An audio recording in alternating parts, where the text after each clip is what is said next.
Hello दोस्तों, मैं वेग राघव आज आप सभी के लिए लेकर आया हूँ एक प्रेरणादायक कहानी।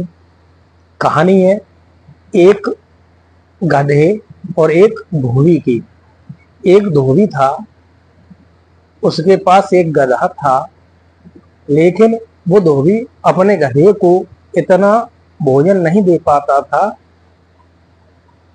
जो जिस प्रकार से गधे को आवश्यकता थी।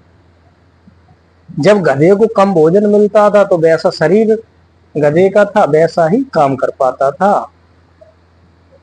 एक बार क्या होता है कि धोबी जाता है और उसे रास्ते में एक मरा हुआ बाघ पड़ा हुआ दिखाई देता है। एक बाघ मरा हुआ पड़ा होता है रास्ते में, वो धोबी को दिखाई दे जाता है। धोबी के मन में विचार आता है कि क्यों ना हम इस बाघ की खाल को उतारें और अपने गधे के ऊपर डाल दें, जिससे कि मेरा गधा बाघ की तरह दिखने लगे और वो जिस भी खेत में जाए उस खेत में जब भी चरे, और तो उस खेत का जो मालिक हो, जो किसान हो, वो हमारे गधे को बाघ समझ करके उसके पास ना आए।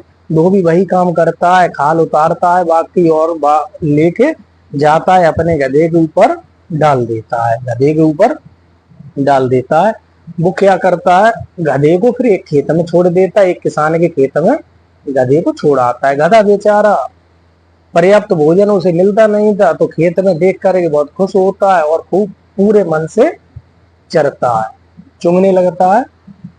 जब खूब खाता है, लेकिन अचानक क्या होता है, एक कहीं पड़ोस में यह आवाज आ जाती है एक गधी की आवाज आ जाती है। अब गधा क्या होता है, गधी की आवाज को सुनता है। अब उस पर रुका नहीं जाता है। अब वो खाना तो भूल गया, चारा चरना तो भूल गया। अब उसे क्या सुनाई दी कि आवाज सुनाई दी। अब उसे बस वो ही अपना दिखाई दिया कि अब मुझे भी आवाज निकालनी है। गधा चारा चरना भूल जाता है और अपनी आवाज निकालना शुरू कर देता है। अब गधे की आवाज और बाघ की आवाज अलग अलग होती है।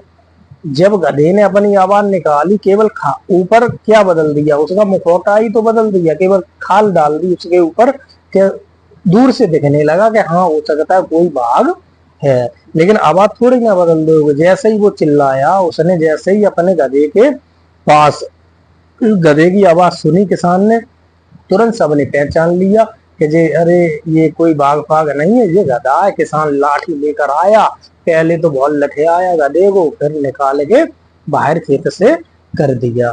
तो कहानी का केवल एक इतना ही निष्कर्ष निकलता है इस कहानी से कि हमें अपनी जो बात है वो छिपानी नहीं चाहिए। हमारी जो रियलिटी है, जो हमारी वास्तविकता है, वही हमें रखनी चाहिए। अपनी वास्तविकता को हमें नहीं छुपाना चाहिए। फिर वो चाहे हमारे ऊपर हो, हमारी पढ़ाई के ऊपर हो, शिक्षित हैं, अशिक्षित हैं, जैसे हैं वैसे हमें बता देना चाहिए। सामने वाले को पसंद है तो ठीक है, ना पसंद है तो ठीक है, कम से कम पता तो चल जाएगी। वो बात फिर बहुत गलत लगती है जब कहीं पर पहुंच जाओ और फिर आप अपनी गलती से, अपनी छुपाई हुई बातों की वजह से जब पकड़े जाओ और फिर आपको कुछ सुनाया जाए या आपके ऊपर कुछ लाठी चार्ज किया जाए, आपको पीटा जाए, आपको कष्ट दिया जाए, तब हमें बहुत बुरा लगता है।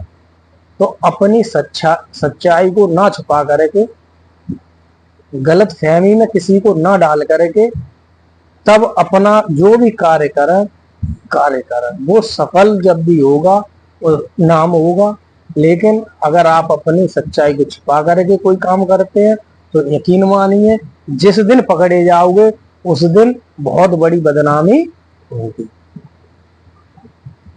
तो इसीलिए केवल इस कहानी से केवल इतना ही है कि आप जैसे हैं बहुत अच्छे हैं। अपनी सच्चाई को ना छुपा करके कोई काम ना करें, जहां जाए अपने असली रूप में जाए। बस, तो आज की कहानी में केवल इतना ही। आगे की चर्चा एक और कहानी लेकर आएंगे अगली वीडियो में।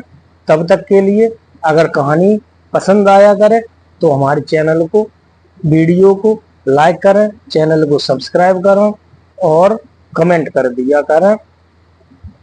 तब तक के लिए धन्यवाद। राम राम, राधे राधे।